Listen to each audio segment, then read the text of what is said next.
This is House Education on April 7th. We are continuing our discussion on S-227. I'm going to have some testimony from the Vermont School Boards Association. Then we're going to take a break while we await the availability of the Vermont Attorney General's office.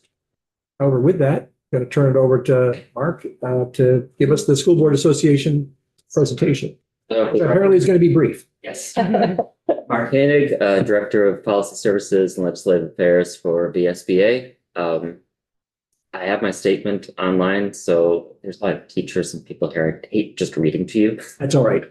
So I won't do that. You can read it on your own, but basically the VSBA is in favor of the intent of this language. When it came to Senate Ed a month ago, it was an idea, and VSBA and VSA sat down with Ledge Council and the committee and said, can we restructure this so there's actually policy in place and procedure in place, and you don't want things set in law that you might change the procedure. So we got it all cleaned up. We had a whole lot of changes we wanted made. They all got made. So we're happy with the general bill.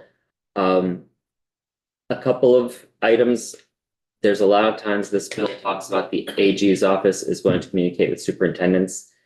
I don't know. You can talk to AG's office when they get here. If they're comfortable with that, it might make more sense for AG's office to communicate with AOE, and AOE communicates with the field because that's sort of the normal.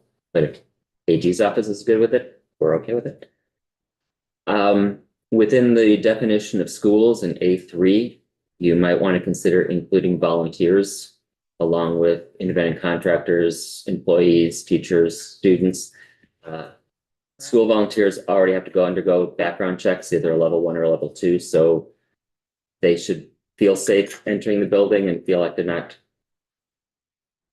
wanting to avoid being good volunteers.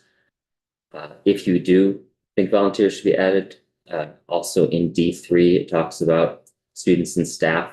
You might want to include both volunteers and independent contractors in that language, bring those groups over since they're part of the definition, but they're not part of later in the bill. I talked to Ledge Council about that. They're like, that seems more like a policy thing. So you guys can think about it. And then as mentioned by AOE, there is a section, part of section E, the last sentence talks about the fact that the superintendent is the sole individual to approve an agreement required by federal or state law. But 20 VSA 4652 says that only the governor, in consultation with the AG's office, is authorized to enter into, modify, or extend agreements with either immigration or customs. So saying the superintendent has the authority goes against what we already have in law. So that probably needs to be cleaned up. And there are a number of schools anecdotally that are doing this. You'll hear from Winooski tomorrow. There's kind of a leader in this, and a lot of schools have looked to them and kind of stolen their language. Winooski's like, that's great, but you probably want to figure out on your own. So 227 really just codifies and makes it statewide. So we're all on the same page and feel comfortable, and we're in support of schools that are really feeling this on a more day-to-day basis. With that, I can answer questions or go sit quietly in the corner. One of your last comments there about saying the school superintendent is the sole individual to approve an agreement required by state or federal law. But you're basically saying is that's in conflict with. I believe so. And so therefore it sounds like the superintendent is the sole individual should probably not be part of this. Would that be your recommendation, or are you just pointing something out to us? Pointing something out. I am not licensed to practice law in Vermont. I'm not here, so I can't give you legal advice. But it seems that in one place we have a law that says only the governor can authorize entry into agreements with law enforcement for immigration or customs. So then to say in this bill, the superintendent is allowed to enter into an agreement with law enforcement regarding immigration, seems like there's a conflict there. So would everybody please take note of that? So when we have legislative council back, we can. Yeah, I read that differently. I thought the superintendent has the sole authority to let them in the door. yeah, No, if you read this, Yeah, it but I was says trying to find it because I couldn't find it's it. the last sentence in Page section 5. E. page 5. Page 5. Thank you. I was looking to see line what nine. it said. definitely that's ledge council. Line 9. Oh, So I'm thank not you. gonna ask the There it question is. asked earlier, because I think I found that information out, or that there is no information there. But what challenges do the VSBA and school boards foresee in adopting and enforcing at least as stringent as the AOE model policy by the 2027-2028 school year, especially in smaller and rural districts? It shouldn't be any problem. I mean, the model policy won't be problematic to put together. AOE has got pieces of it already. It's actually a pretty long march to get there. You have a lot of runway to make it happen. So I don't have any problem if a school wants to do its own thing. The trouble is that you need to have a couple of warnings, a couple of readings at the board level before you can approve it. So you do need to have a few months. You can't just do it in a month. But we've got plenty of time, so I'm not concerned. Resources wise. Because typically what happens with model policies is often the model policy whole cloth. Right. Oh, yeah. And they're couple, 20, 30, 40 times. All right, and so any place that sort of refers to students and staff, you are recommending adding volunteers You also have in the areas you pointed out. contractors in the definition of school. So I just would suggest if you're going to have a listing of a group of people, that same listing makes it through the bill. I had a question. Go ahead. If I find it, again, about unfunded mandates, we'll sometimes worry about. Trying to find where it is that the superintendent must designate someone to be, not just to let them know, but also Right. the, I thought. almost like a liaison. I thought about that too. Who is this person going to You're be? tapping somebody, yes.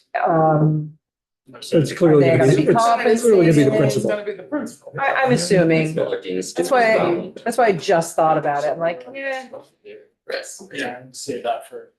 Oh, there it is. It's People. page 2, line 7, number It 2. includes employees, independent contractors, school resource and safety 15. officers. At each school, the superintendent oversees, designate at least one individual to serve as a resource for immigration-related matters who shall receive on an ongoing basis from the superintendent updated information and training materials. I always like to ask the question about the legislature forcing unfunded mandates on schools. I read that more like every school has an HHB designee and you don't hire someone else. It's just the guidance counselor or the behavior specialist. That's why I was like, And I would it's say not a- the burden here is to distribute resources, Yes, just had- meaning pamphlets and materials. Yeah. just had to put it on the record. Thank you for doing that because we always get, it's like, hey, where do they get this Another- just to get money? Can somebody remind me, the two parts that legislative council pointed out? There was the subject to, so Should be within the Within a school. school. Yes. Yeah, And the other one was a warrant for. subject to, Subject to arrest rather than Yeah. under arrest. See if I can find. okay, great. So keep those noted, everybody, since looks like we will do some tinkering here. See if I can find, so that is page Yeah, go right ahead. 4 line. So, and I haven't had a chance to speak with my district yet regarding this particular bill, but, and then,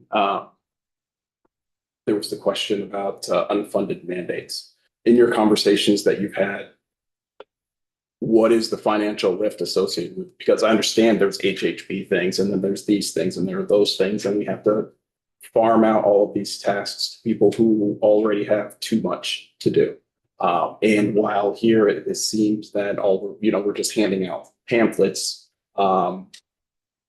saying, follow the law. And some of these seem procedural. Regardless, financially, like what is in place, or what are you thinking of as far as to assist the schools to ensure that this is something that they can financially manage, or even just from the stance of just personnel, training, all of that fun stuff, whether that's they have to go somewhere else to get training on how to properly read a warrant and understand laws and regulations around immigration, whatever that is. What does that look like on your end? I think that for the warrant issue, the superintendent or principal is going to call our attorney and read the warrant to them Okay. and say this is what it is. So I don't think there'll be a lot of training on that. There will probably be the training at the start of the year that all the teachers, they'll just say, this is, just to let you know, if this happens, this is our procedures, these are process. So I don't see a cost involved in there. It'll be an extra 15 minutes of startup in the first week of school. I potentially, the only money I see would be problematic is if a school is sued. We refuse to allow it in, or the officer comes in, the superintendent says, no, you're not allowed in. They say, we're coming in anyways. There could be some sort of legal ramifications that might cost us some lawyer time or court time, but hopefully that's not an ongoing issue. Thank you. Hi, Josh. When you say they'll likely call the lawyer, right? Just me thinking like in the moment, stuff's happening on the ground, spooling fast, the lawyer gonna be available in that moment? Not always, but there's only a handful that do this work. So if you don't have your own, you can probably call the other 2 or 3 that you have on speed dial anyways, because it's pretty specialized work. We all know each other. All right, Mark, thanks very Thank much. And glad that you have the full written testimony as a reminder where we could do some more tinkering. Yeah. Thank you. Thank you. Yes. Great. Committee got, before we go off live here, just a scheduling issue. So tomorrow, our really our only availability to walk through S 252, 232, 30 which is the libraries. library bill, which we're going to be taking testimony on, is at 8:45 tomorrow. 8:45 tomorrow morning? Yes. At 2 o'clock. Oh, I'm sorry, or 4 in the afternoon. 8:45. 8:45. Okay, Don't we're we- going to start at 8:45 tomorrow. We have testimony in the afternoon on it? What's that? We have Yes. testimony in the afternoon on it? Yeah, that's why it's good to get the walk through the bill. Oh, the walk. Let me change the alarm on I my didn't hear phone walk. right now. Let me back it up 15 minutes for tomorrow. It's 4 o'clock.